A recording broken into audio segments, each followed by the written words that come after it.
We're joined today by Rachel Scott. She is an author, Bible teacher, and a podcast host. You have an amazing book, Taking the Five Leaps, that we're going to talk about coming up in just a little bit. But we want to get to know you first of all. Share a little bit about yourself and a little bit about why you are in all of these things. You're a Bible teacher, you are into ministry. Tell us a little bit about that. Yeah, so I'm a wife, a mother, as well as a Bible teacher and a podcast host. And I have a ministry called I Can't Come Down, which is based on the story of Nehemiah when he says, I'm working on something great and I can't come down. And that's really just to encourage women to walk in their purpose and assignment and take bold leaps of faith. So that is my passion and my heart is to really push and encourage and motivate people to take those bold leaps of faith. You yourself have a powerful testimony where you've learned all of this. Can you just share a little bit about your testimony with us? So I like to call myself a calculated risk taker. It's funny because I've always taken risks, but I try to have all the details beforehand, and sometimes it works out that way, and sometimes it doesn't. And so throughout my life, I've realized that I've taken a lot of leaps, and I always felt like there was only one way for me to do that, which was to walk away from everything. But I recently learned as I was just spending time with God and someone else. I was mentoring someone at the time and they were a healthcare worker and they wanted to write full time and they felt like they had to walk away from everything too. And that just really led me to just asking God questions because I'd been in her place. I knew how it felt to feel like there's only one way that I can do this and obey God. I want to obey God. I'm passionate about this. I know He has placed this in my heart, but I don't want to walk away from everything. And that just led me to asking God, like, Lord, is this the only way that we can obey what you've asked? And if not, can you show me someone in the Bible who has done it other ways? And that's where this book really evolved from. Now, there are five leaps, and they've all got their own name, which I love. And I'd like to learn a little bit about each of them. Let's start maybe with the leapers setup. So it's the fisherman, tent maker, builder, shepherd, and trailblazer. So fisherman, tent maker, builder, shepherd, and trailblazer. The fisherman is based on the story of Peter, and that is when you completely leave your career to step fully into your calling. So that's the person who honestly, that's the one that we're most afraid of, that we will have to leave everything, and that is still one of the leaps. However, we also have the tent maker, which that's based on the story of Paul, and that is when your career and your calling occupy space in the same season. So you don't necessarily leave that career, but you may start that ministry, that business, write that book, start the podcast, and it's happening at the same time. You really got to know how to delegate as well as manage your time well. And then we have the builder leap, which is based on the story of Nehemiah, one of my favorite biblical characters.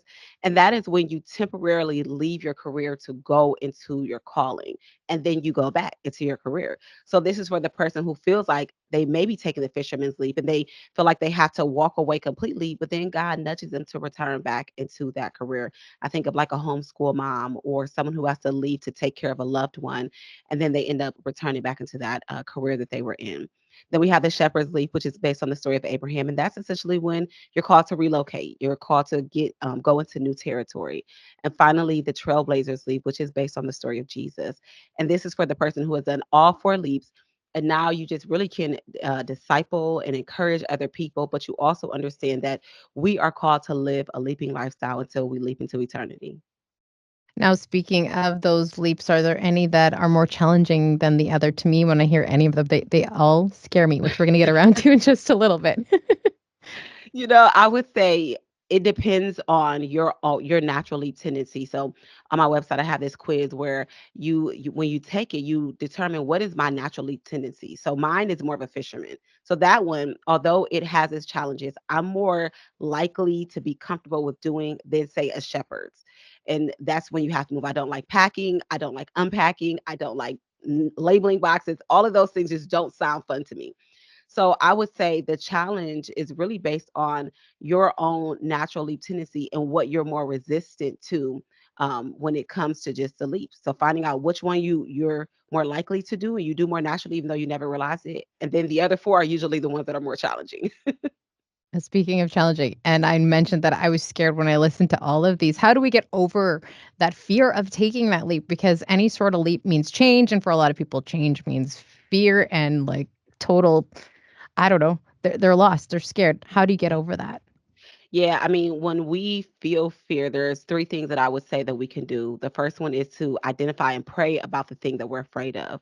We want to identify what that is. What is really the root of that fear? Is that we're afraid of meeting new people, or we're afraid of, you know, lack, or that something financial is going to happen. Identify that fear. And then once we do that, we want to find scriptures to speak and declare, to begin to really put fear in its place, because we don't want that to be what determines whether we move or not, or we will stay where we are at. So we want to find scriptures to combat the fear. And then I would say the last thing is to read stories of courageous leaders in the Bible who overcame those fears. That's where that question, Lord, show me someone in the Bible who I ask God that all the time, no matter what's going on in my life, in my parenting as a wife. Lord, show me someone in the Bible who's gone through this same thing. And he always does.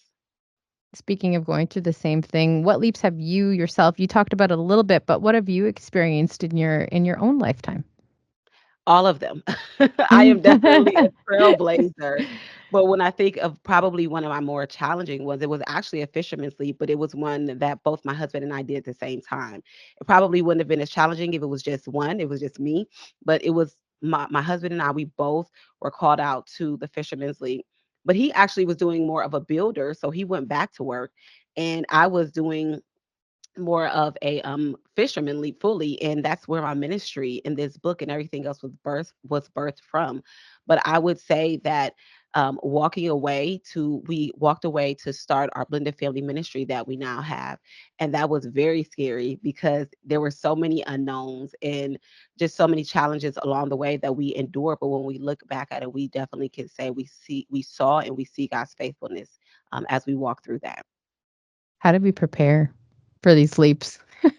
The best preparation is number one, to begin with prayer, because when we go into it with our own knowledge, we can leap into the wrong place, and we don't want that. We want to know that we have heard God clearly. So we begin in prayer. And then what you will find is when you give God your yes to something He's called you to do, and you are soaking it in prayer, that other things will come along the way to help facilitate that leap. It's just a yes that we have to give them in that prayer. So then we begin to look for the next steps, not jumping ahead of them, not running ahead of them, but looking for the next steps of either the people, places, or things that he puts before us to align us correctly with how he wants us to move forward. Now, along the way, if we hit any hurdles or there's something that gets in our way, should this turn us away from making that leap? Or what do we do when we have a hurdle or something blocking us along the way? Yeah, I like to say we first want to identify, is it a barrier or a hurdle? So, a barrier Mm. is something that stops us completely, and it is intended for us to turn around. You can't go past it. But a hurdle just means that we need to strategize differently. It's a little more inconvenient. My son, he runs track, but he is not a hurdler. However, he does, when I'm there watching him, I do see the hurdlers, and they have to strategize differently so that they can hit that end goal. And so we want to identify, is this a barrier that's telling me turn around, and maybe it was just a lesson I was learning for the next season of something God wants to do, or is this just a hurdle that's I have to strategize differently, but it is not blocking me from getting to where I want to go. At the end of the day, who are you hoping is going to pick up this book? I love this question. I would say the person who knows that God is calling them to do something, and they know that it's time to respond to that call, but they've been hesitant, they've been afraid, they've been uncertain, that they would pick up this book and they would, first of all, learn that there is more than one way to respond to the call. It's not always just walking away from everything. They would also find throughout the book the faithfulness of God and begin to be able to look back on their own history with Him and His faithfulness overall in their life. Are people interested in learning about this book, learning more about you and your podcast? How can they go about doing that? They can go to rachelgscott.com. My podcast is there, the quiz, the book, all of the LEAP resources can be found there. Thank you so much for making time for us. Thank you so much for having me.